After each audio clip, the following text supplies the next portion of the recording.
Hello guys, welcome back. आज की video एक रिक्वेस्टेड वीडियो है और इसमें हम स्टार टोपोलॉजी के बारे में डिस्कस करने जा रहे हैं। तो स्टार टोपोलॉजी की यदि हम बात करें कंप्यूटर नेटवर्क में, तो टोपोलॉजी वर्ड ये कहता है कि आपके जो डिवाइसेस हैं वो फिज़िकली किस तरीके से अरेंज्ड हैं, उसी अरेंजमेंट को ही टोपोलॉजी कहा जाता है। तो यदि वो एक स्टार के फॉर्म में अगर आपस में एक दूसरे से कनेक्टेड हैं तो हम उसे स्टार टोपोलॉजी कहेंगे। तो आइए हम इसे डीप में जानते हैं कि इसमें कौन कौन सी इक्विपमेंट्स लगते हैं, इसके क्या एडवांटेज और डिसएडवांटेज हैं और ये कितने टाइप्स की होती हैं। सो मेक श्योर कि आपने चैनल को ज़रूर सब्सक्राइब किया हो और यदि वीडियो समझ में आए तो इसे लाइक ज़रूर करें और अपने दोस्तों से भी शेयर करें। तो देखिए, यहाँ पर स्टार टोपोलॉजी जो है, इसको कई बार स्टार नेटवर्क भी कहते हैं। ये आपका एक नेटवर्क टोपोलॉजी है जिसमें हर डिवाइस जो है वो सेंट्रल हब से कनेक्टेड है। ये देखिए, ये डिवाइस 1, 2, 3, ये सारी डिवाइसेस 4, 5, 6 सभी कनेक्टेड आपस में डायरेक्टली नहीं हैं, बल्कि किससे कनेक्टेड हैं? एक सेंट्रल डिवाइस से, और इस सेंट्रल डिवाइस का नाम है हब। तो अगर इस कंप्यूटर नंबर 1 को अपना कोई मैसेज भेजना है तो ये क्या करेगा? ये किसको भेजेगा वो अपना मैसेज? यदि इसको मान लो 4 नंबर कंप्यूटर को अपना मैसेज भेजना था, तो अपना मैसेज ये सबसे पहले हब के पास भेजेगा और हब जो है ये फिर सभी के पास में इसके मैसेज को भेज देगा।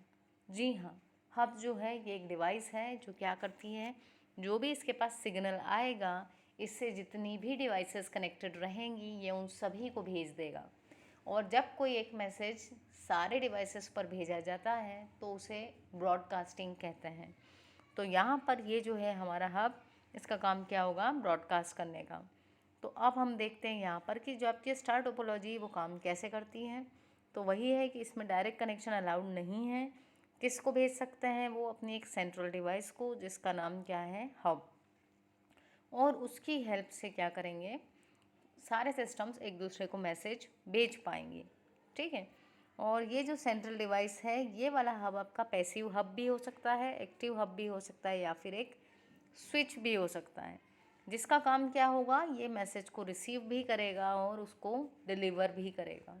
मतलब कहीं और से इसके पास में ये एक हब है, इसके पास मैसेज आया तो रिसीव भी करेगा और दूसरे डिवाइसेस के पास में ये डिलीवर भी करेगा। दोनों काम रहेंगे इसके। तो चलिए अब हम देखते हैं, ये है हमारा पैसिव स्टार टोपोलॉजी। इस केस में ये जो हब है आपका, ये कैसा होगा? Passive hub. पैसिव क्यों बोल रहे हैं इसको? क्योंकि ये क्या करेगा, मान लो ये आपका कंप्यूटर एक सेंडर था, इसने अपना मैसेज भेजा। अब इसका मैसेज इसके पास आने के बाद में उस मैसेज की स्ट्रेंथ जैसी भी रही, ये उस मैसेज को एज इट इज़ सारी दूसरी कनेक्टेड डिवाइसेस को भेज देगा। ये उसके सिग्नल को ना तो रीजनरेट करेगा, ना उसको फिर से स्ट्रेंथ देगा, कुछ भी नहीं करेगा। सिंपल काम है इसका, इधर से लो और बाकी सबको ट्रांसफ़र कर दूँ। ठीक है। एंड यही रीज़न है कि इसको क्या बोलते हैं? पैसिव स्टार टोपोलॉजी, क्योंकि इसमें जो हब है दैट इज़ पैसिव हब। अब हम आ जाते हैं नेक्स्ट के पास में, जिसको बोलते हैं active star topology. Active star के केस में ये जो हब है आपका, that is your active hub. ये सेंट्रल डिवाइस, ये कैसी है? एक्टिव है। इसका मतलब इसके पास कोई मैसेज आया, यदि इसको लगा कि इस मैसेज की जो स्ट्रेंथ थी वो कम हो गई है या नॉइस आ गई है उसमें, तो ये क्या करेगा? ये उस मैसेज को रीजनरेट करेगा। रीजनरेट करने से क्या होगा कि इस मैसेज की जो ओरिजिनल स्ट्रेंथ थी वो फिर से मिल जाएगी और फिर अब ये हब क्या करेगा? जितनी भी डिवाइसेस कनेक्टेड हैं उन सबको भेज देगा। ठीक है। तो यहाँ पर भी अगर हम बात करें अभी तक स्टार टोपोलॉजी की, तो इसमें एक सेंट्रल डिवाइस है जिसके पास सेंडर अपना मैसेज भेज रहा है और वो क्या कर रहा है? वो बाकी सभी जितने भी कंप्यूटर कनेक्टेड हैं सबको वो मैसेज ट्रांसफ़र कर रहा है। अब यहाँ एक बात आ जाती है कॉन्फिडेंशियलिटी की। और दूसरी चीज़ ये कि जब ये मैसेज भेजेगा तो बाकी की डिवाइसेस में से कौन पहचानेगा कि ये हमारे लिए है? तो जो भी मैसेज होगा ना, उस मैसेज के अंदर मैसेज के साथ में ही एड्रेस भी लिखा हुआ होगा। किसका एड्रेस? Destination address. डेस्टिनेशन मतलब कि रिसिपिएंट का एड्रेस, कि ये मैसेज मैं किसके लिए भेज रहा हूँ। ठीक है। तो मान लो वो मैसेज, ये हमारे पास में 1, 2, 3 कंप्यूटर हैं। इस हब ने इस 1 को भी भेजा, 2 को भी भेजा और 3 को भी भेजा, लेकिन वो मैसेज सिर्फ 3 के लिए था। तो जब 1 और 2 वाले इसको चेक करेंगे मैसेज को, तो इनको अपना उसमें एड्रेस नहीं दिखेगा, तो ये उस मैसेज को डिस्कार्ड कर देंगे। ये इसने भी चेक किया, इसका भी एड्रेस नहीं था तो इसने डिस्कार्ड किया। लेकिन जो 3 था इसने जब चेक किया तो इसका एड्रेस मिल गया, तो ये उस मैसेज को एक्सेप्ट कर लेगा।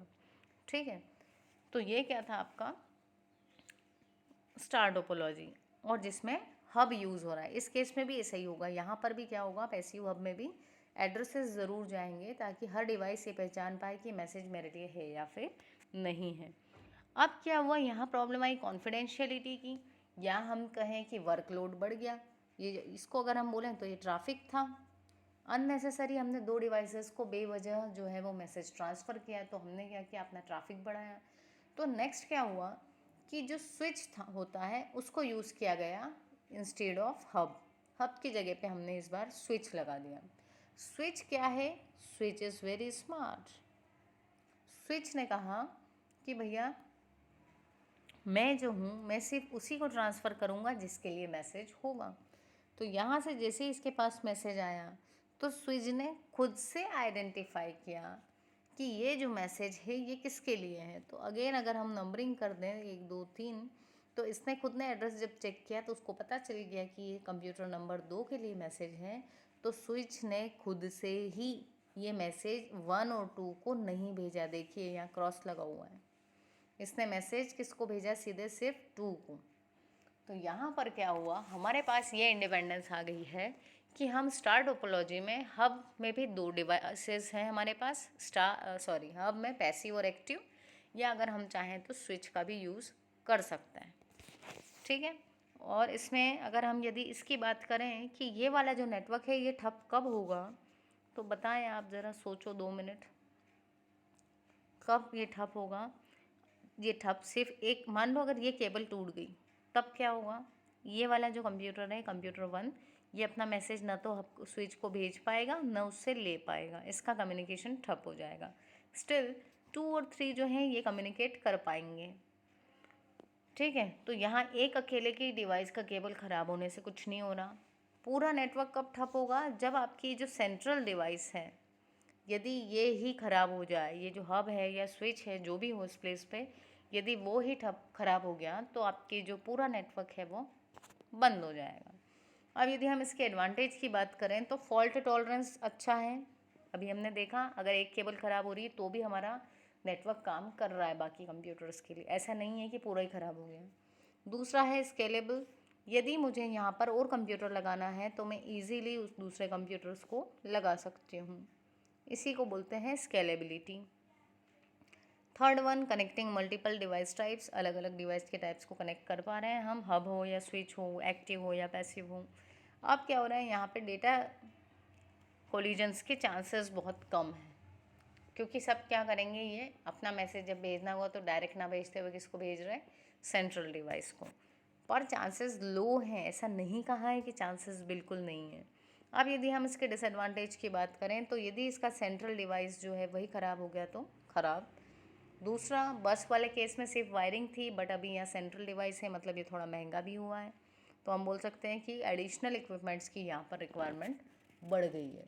सो आई होप यदि आपको एग्ज़ाम में पूछा जाता है ये, तो आपके लिए इतना सफिशेंट है कि आप ये बताएं कि स्टार टोपोलॉजी क्या है, उसके एडवांटेज डिसएडवांटेज बताएं, उसका डायग्राम बताएं, इसके टाइप्स बता दो, एक्टिव हब, पैसिव हब और स्विच वाले, और उसकी वर्किंग बता दो, तो आप काफ़ी अच्छा स्कोर कर सकते हैं। So thank you so much guys, मिलते हैं अपने नेक्स्ट वीडियो में, एंड मेक श्योर चैनल ज़रूर सब्सक्राइब करना है।